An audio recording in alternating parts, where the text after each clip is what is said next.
Hey, I've been enjoying a book lately called True Spirituality, Becoming a Romans 12 Christian by Chip Ingram.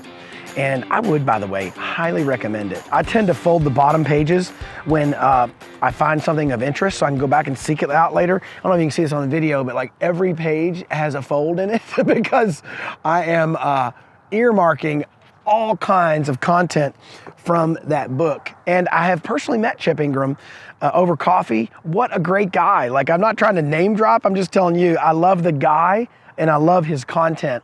And so what I want to do is I want to talk about some pieces of that puzzle that I've seen in his book that I think directly tie to challenges that dads have. At least they tied to challenges that I have. One challenge is, and what we're going to talk about on this video, is living in total surrender. I heard a guy recently on a podcast who is a relatively famous kind of outdoorsman. And so he's kind of a macho guy, and he takes the bull by the horns literally and does all that kind of cool stuff. And one of the lines he said in the video was, I just wanted to make sure I could live life the way I wanted to live it. And I know that a lot of guys would hear that line and go, yeah, exactly. I feel the same way. But what's interesting is that's not how Jesus operated. That's not how Jesus operated. In the book, True Spirituality, Becoming a Romans 12 Christian, Chip says, so often the word surrender is associated with what we have to give up instead of with what we get.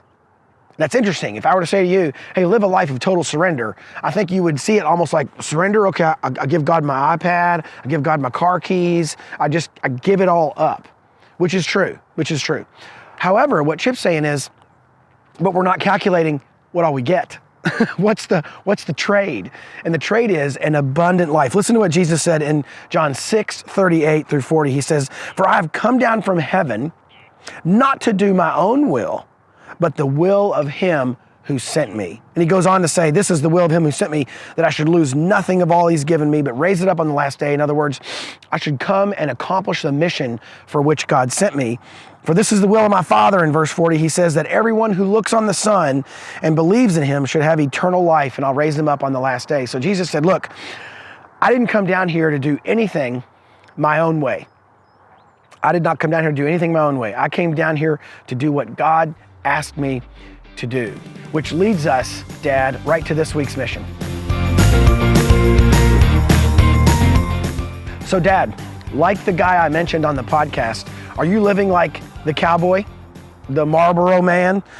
Nobody tells you what to do or where to go.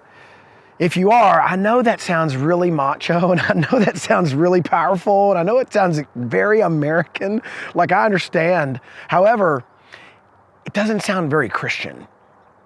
It doesn't sound very Jesus-like.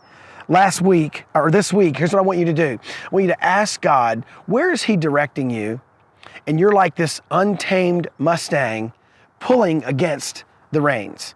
Or you keep bucking God off because he wants you to go a certain way, and you're just resisting a path. You're resisting a path, even though you know it's what God has asked you to do. I pray that you will do that, Dad, because you're not a father on accident. So go be a father on purpose.